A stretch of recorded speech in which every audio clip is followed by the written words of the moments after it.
everybody, Low for Life here, bringing us a brand new video. Today we got 6 new cards to talk over that I am very, very excited for because it's just all so cool. And I am sorry for not getting this video out sooner. I have been very busy. School's kicking my butt right now. October's looking like it's going to be one of the hardest months in this semester, and I'm not even halfway done with it. So actually, no, we are halfway done with it, aren't we? I digress. So let's get on with this. We got Link God Dragon, or 5-headed Link Dragon as he'll be called over here more than likely. This is a Link version of 5-headed Dragon. Guys, I can't tell you how excited I am for this. A 5-headed Dragon is one of those childhood favorites that is just not good in modern Yu-Gi-Oh! Mostly because his protection, what little he has, is not very good. It's only for not being destroyed by battle, except by monsters with a light, which for a 5k beater you don't have to worry about. And even then, light has one of the former best hand traps in the game, honest, so they can just punch over 5-headed Dragon pretty easily. And also, of course, it's not that hard to summon. I mean, I'd say it's not that hard thanks to Dragon's Mirror and stuff, but it was pretty hard back in the day. And it just hasn't aged well. Honestly, 5-headed Dragon is one of those cards that I would love to see Konami give a full archetype to, similar to Buster Blader, Dark Magician, etc.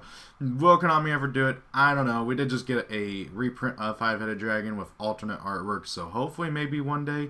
And now we're getting a Link version of him, so who knows? Maybe it might be on the chopping block for future archetypes. Anyway, so 5-headed Link Dragon, he's a Link 5 Dark Dragon Link effect monster, 5k attack.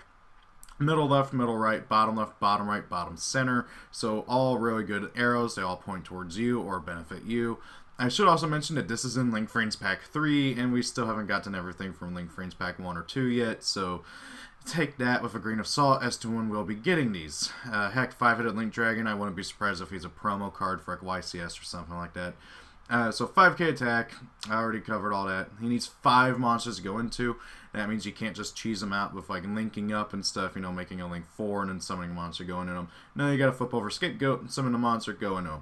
Or something like that, you know. He's not gonna be too hard to summon in certain decks, but he is gonna be an investment. He must be Link summoned, so you can't cheese him out any other way. So if he dies, you can't like bring him back or anything. And then, if he is Link summoned using monsters whose combined attributes include Dark, Earth, Water, Fire, and Wind, you can destroy all cards your opponent controls. This right here is really nice. If I remember correctly, that's basically what 5-headed Dragon did in the anime, where if he was Ritual Summoned, you can pop everything your opponent controls. For some reason, they got rid of that effect for us, and they made him a fusion instead of a ritual, but oh well, so it's just kind of weird. That being said, this is a pretty good effect, but you gotta go through a hoop and a hurdle to do it.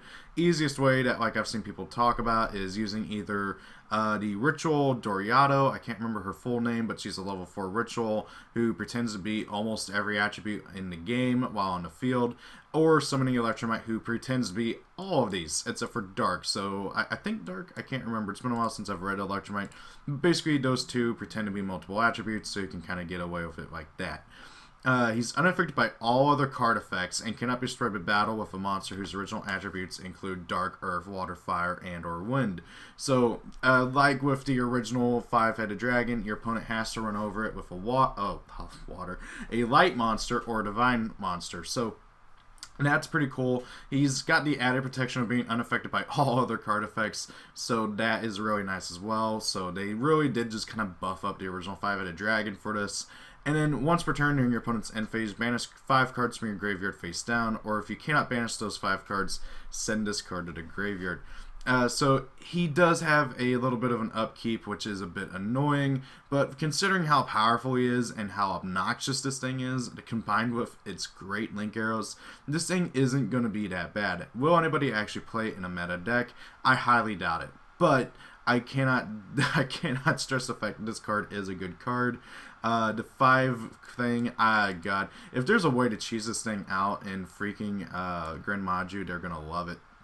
I love this card. He's probably gonna be what's gonna be on the front of like the thumbnail and all that. Can't wait. Then we got an Endymion Link monster. I'll be 100% honest, I don't think Endymions needed a Link monster, and this thing is a bit bonkers. If I can remember correctly, it's been a few days since I've read these, but I digress. So we got Selene, the Sacred Sovereign of Magic, Link 3 Light, Spellcaster Link Effect Monster. 1850 attack, which is crap for a link 3, but oh well. Bottom left, bottom right, and bottom center. Great link arrows. It needs 2 or more monsters, including a spellcaster. If this card is linked summon, place 1 spell counter on this card equal to number of spell cards on both your field and your opponent. Sorry, on the field and both players' graveyards. This thing is going to get jacked with spell counters very easily, and that's not good. I don't like it. I mean, it's good, but I don't like it for the fact that this is only going to make Endymion that much better, and it's already an annoying deck to deal with, so yay! Your opponent cannot target this card for attacks while an Endymion card is on the field. Wonderful. Once per turn during the main phase, as a quick effect, you can remove 3 counters from your field, specimen of spellcaster monster from your hand or graveyard, in defense to his own discard points to. Yay! Just, this card, it's good. I don't need to stress how good it is. It's annoying how good it is for Endymion, because Endymion is already a good deck. It's already an annoying deck, and I really... Oh god, I'm just so tired of these break my board 5+ negate decks and everything. I don't know, that's just me though. Then we got a card that I am really honestly hyped for to an extent. Okay, Predaplant Verte Anaconda. As you guys know, I love Predaplants. And actually I got a deck refile in the works, probably going to come out sometime next week, hopefully, if I can find a time to actually sit down and record it. Today probably would have been today, but unfortunately some things that I was not expecting happened, and I'm not going to be able to actually record outside of my room. But I digress. So, Predaplant Verte Anaconda. This card is good. It doesn't do much for Predaplants. I'm going to be 100% honest. So, it's a Link 2 Dark Plant Effect monster. Link, obviously, bottom up, bottom right. 500 attack. Garbage attack for a Link 2. What the heck? It needs 2 effect monsters to go into. You can only use each of its effects once per turn. It's only got 2 effects. First effect, you can target 1 monster in the field that's face up. It becomes dark for the rest of the turn. Yay. It's nice that it does that, but honestly, Camellia Sundew does that as well, but makes anything with a Preda counter having dark, being dark, which is cool. This obviously is debatably better because it makes any monster dark. Then you can pay 2,000 life points, send 1 Polymerization normal or quick play spell card, or 1 fusion normal or quick play spell card from your deck to the graveyard. This effect becomes the same effect as when that spell card is activated. Also, you cannot special summon monsters for the rest of the turn after you, well, summon your monster. This card's good. It's just not what Predaplants needed. Having played Predaplants quite heavily, the deck mainly needs more efficient ways of getting counters on the field and more ways of extending. This card is neither. Okay, it is a good card, and it's a good card, especially if you don't draw Polymerization or any of your other fusion spells. But it is not what Predaplants needed at all. In all honesty, whenever I'm going to be playing Predaplants after this card comes out, I'm only going to probably play 1. Okay, because right now, the Arrowmaid's Link monster is infinitely better. Being able to tribute a plant monster and summon any plant monster from your deck is amazing for Predaplants, and also protects them too. It's just great. This card does nothing for Predaplants other than making a monster a dark, which is cool for whenever you do use Super Poly and all that, and then letting you activate a Polymerization or other fusion spell from your deck right away. That's nice and all when you don't draw your Polymerization, especially since Predaplants still only have 1, technically 2 ways to search out Polymerization, which still is very annoying, so that's just my opinion though. This card's okay. It's going to be played in other decks more than it will be Predaplants, but it's still a decent Predaplant monster. I just wish it did more for Predaplants. Like, why couldn't they not have tacked on another effect on here? Like, oh, you can, I don't know, banish 1 Predaplant from your graveyard, summon a Predaplant from the deck or something. That would have been nice. So that's all the stuff from Link Vrains Pack 3 so far. Pretty good stuff overall. I mean, it's Link Vrains Pack, kind of what you'd expect. But, oh well. And then we got something called a Legendary Gold Box coming out in Japan. I haven't heard of this thing until now. Sorry, just checking to make sure there's no new news. So the Legendary Gold Box is something that I haven't heard about until now, but I am now rather hyped for. This is going to be some kind of box set thing with some bonus cards and some reprints and all that.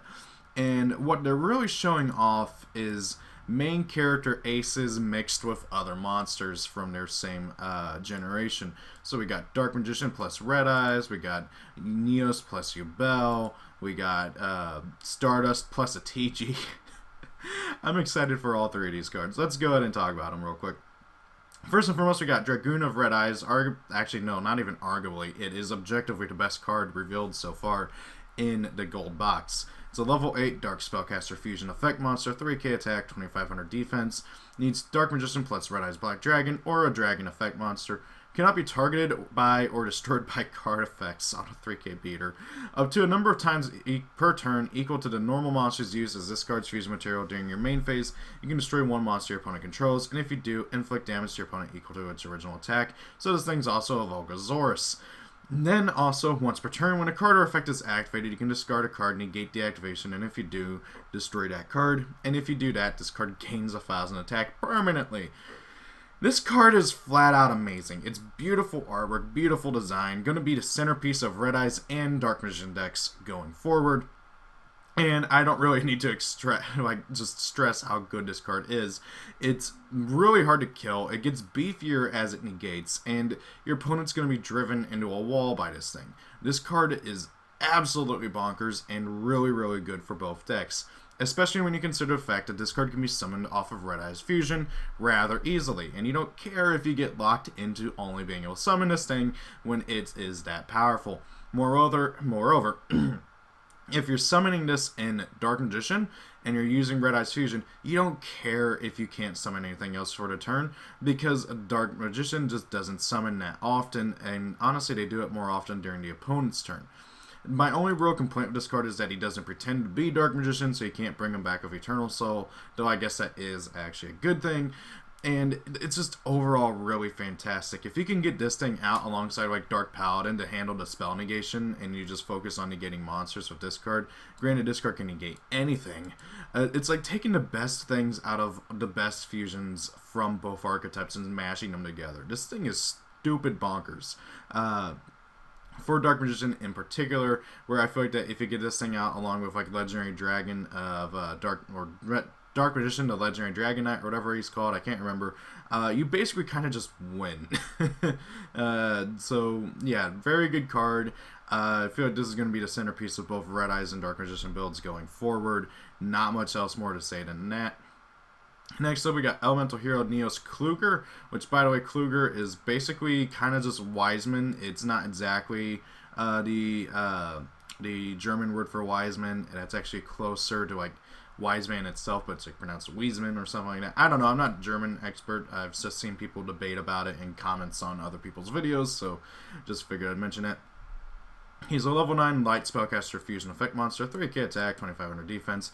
Needs Neos plus Ubel. This thing is literally just freaking Neos Wiseman, but as a fusion, which he should have been from the beginning because he was a fusion in the anime. You can only use the second effect of this card's name only once per turn. If this card battles an opponent's monster before damage calc, you can inflict damage to your opponent equal to that monster's original attack. If this face-up card is destroyed by battle or leaves the field because of an opponent's card effect, while its owner controls it, you can summon one Neos Wiseman from your hand or deck, ignoring its summoning conditions. Neos Wiseman, if you guys don't remember, let me just pull him up real quick. Here he is. Neos Wiseman is a 3k light spellcaster, level 10, that cannot be normal summoned or set, must be summoned from your hand by sending one face-up Elemental Hero Neos and one face-up Ubel you control to the graveyard and cannot be special summoned by other ways. This card cannot be destroyed by card effects. At the end of the damage step, if this card battled an opponent's monster, inflict damage to your opponent equal to the attack of the monster it battled, and you gain life points equal to that monster's defense. So yeah, you basically summon Kluger, kill something, do damage. Oh, your opponent kills it. You summon Wiseman. Wiseman's much harder to kill because he can't be destroyed by card effects. He's a 3k beater. So then you kind of just go off from there. Will this actually change anything, like in terms of Neos and like meta relevance? No, it won't.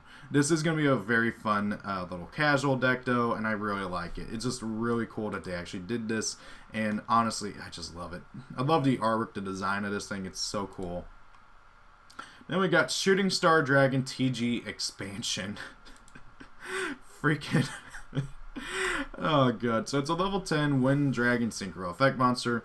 3,300 attack, 2,500 defense. Needs a Tuner Synchro Monster and one or more non-Tuner Synchro Monsters. You can only use its second and third effects with this card's name once per turn. When a monster effect is activated, it targets its synchro monster. A monster or monsters you control. Quick effect, you can banish the tuner from your graveyard and negate the activation, and if you do, destroy it. When an opponent's monster declares an attack, you can negate that attack, and then during your opponent's turn, if this card is in the graveyard, you contribute 2 synchro monsters plus summon this card. This card is absolutely fantastic. I love it. It's going to be probably the new main monster you're summoning in TGs, and I really don't see it being summoned in anything else. The fact that it can negate any targeting effect is really handy, and especially when you combine it alongside with the other TG synchros. If you get this thing out alongside like the really big boss, Halberd Cannon or whatever, the big one, who can negate summons, you kind of just win from there unless like your opponent activates a mass destruction effect that doesn't target. But this is really good. Negates attacks and can summon itself back from the graveyard. I love it. This card is great. Really good card overall. Not going to be hard to summon at all in TGs either. Beautiful artwork too. I love it. I can't wait to see what else they're going to reveal. We still got to see what we get for the Zexal era, the 5Ds era, and the Vrains era. If I had to take a guess for Zexal, we're probably going to get a Utopia plus Galaxy monster for... oh wait, did I say 5Ds? I meant Zexal, Arc V, and Vrains. So for Zexal, I'm guessing Utopia plus Galaxy Eyes. That already might do Utopia plus Shark, because these aren't like rivals or anything. These are just them mixed with either friends, like with Joey and Red, and or Ubel. I guess that would be an enemy. And I honestly haven't ever watched the part where Antimony, the guy who plays the TG stuff, ever played in 5D, so I don't know if they're friends or not. But so it would be cool to see Utopia plus Galaxy Eyes for Arc V. I'm guessing we're probably going to get like an Odd Eyes Zark or something like that. That'd be cool. That, or even better, like an Odd Eyes DDD monster. That would be really, really cool. And then for Vrains, probably a Code Talker that's also an Agnister. That's just my kind of guess. I don't know if they're going to actually do one for everybody, but it would be really cool. So, I don't know. What do you guys think? What do you hope to see from the future with these two? What archetypes do you hope get printed? Get a Link Monster and Link Vrains Pack 3? And what do you hope to see from the other combination monsters coming out in the Legendary Gold box thingy? Can't wait to see what else we get. Thank you for watching. Have a great day. It's your birthday. Happy birthday. See y'all later. Rate, comment, and subscribe. And peace.